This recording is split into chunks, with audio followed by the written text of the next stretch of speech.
Marsih, hari Sabtu tanggal 23 Mei 2020. Lebaran tahun ini terasa sangat berat bagi HD, pedagang pakaian di Dumai, Sumatera yang tidak bisa pulang ke kampung halamannya di Mojokedang, Karanganyar, Jawa Tengah. Makna, momen, dan kehangatan keluarga dari perayaan Idul Fitri tahun 2020 ini hilang, menurutnya. Sekarang benar-benar sendiri di perantauan. Merayakan Lebaran sendiri dan rasanya seperti tidak ada Lebaran, seperti hari-hari biasa saja, kata HD via WA.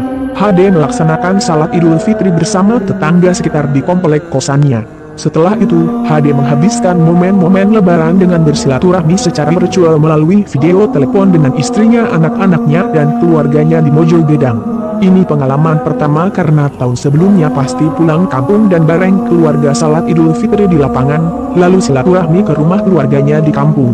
Sedih banget, ujarnya. Pandemi virus corona juga membuatnya tidak bisa bertemu dengan keluarganya di Mojokedang untuk merayakan Lebaran. Sedih, merasa sepi. Biasanya berkumpul, makan, saling cerita dengan keluarga, salat bersama-sama.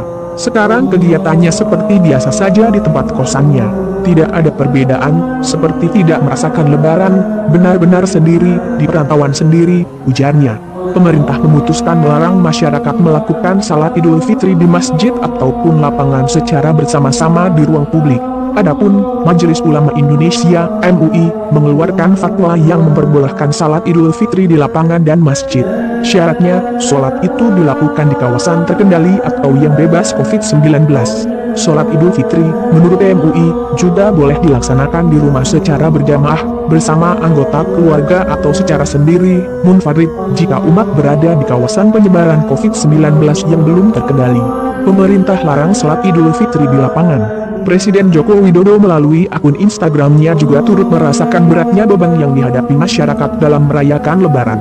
Tak ada gelar pria, open house, mudik, atau sholat Idul Fitri di lapangan pada hari Lebaran tahun ini. Memang ini berat, tapi kita alami dan hadapi bersama-sama. Semoga pandemi ini segera berlalu agar kita dapat bertemu dan saling melepas rindu, tulisnya.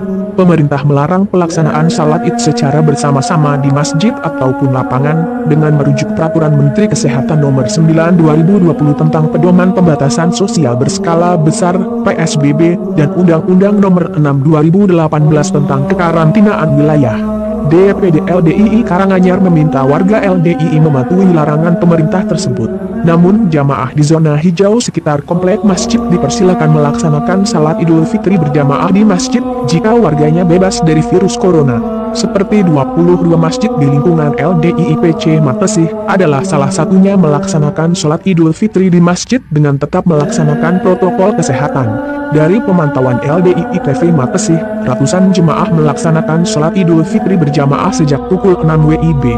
Semua warga mengenakan masker dan mematuhi aturan kesehatan.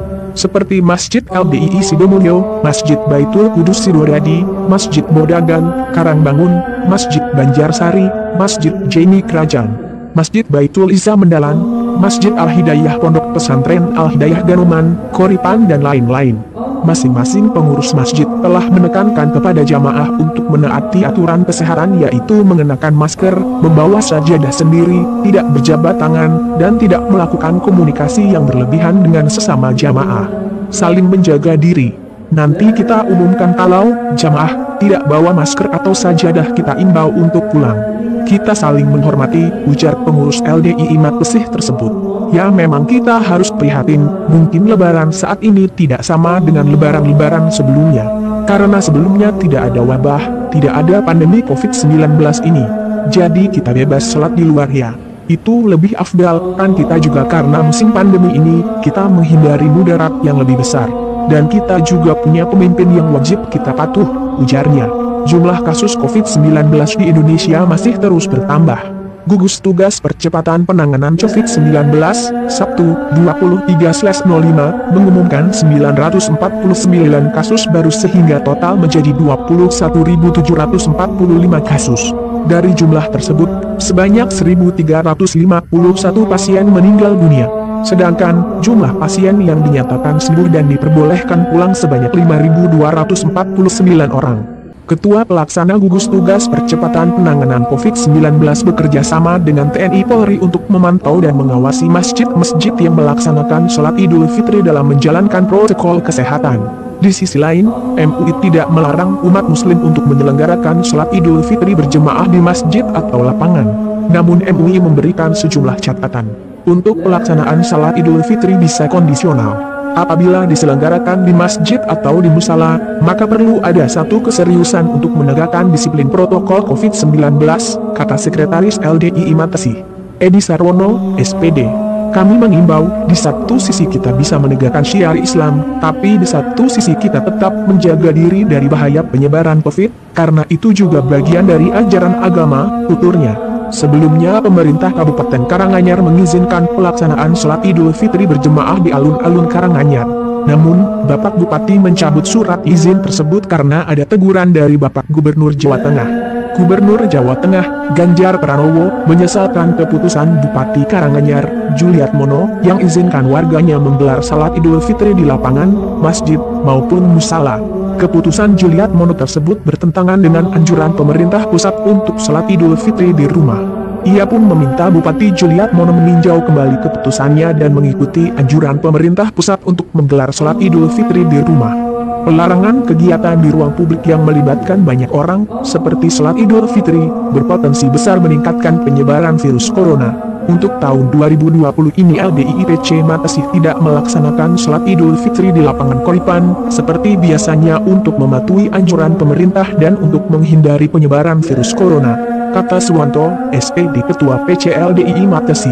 Kita tidak tahu orang di sebelah kita terkena virus, kan ada orang tanpa gejala. Walaupun pakai masker, apalagi yang dipakai masker kain, bukan masker bedah yang perlindungan bagus, dan juga maskernya kadang tidak benar dipakainya, tidak efektif. Sholat Idul Fitri mungkin bisa diatur jaraknya berjauhan, tapi sebelum dan sesudah sholat, akan ada ribuan orang yang mondar-mandir dan pasti bersinggungan.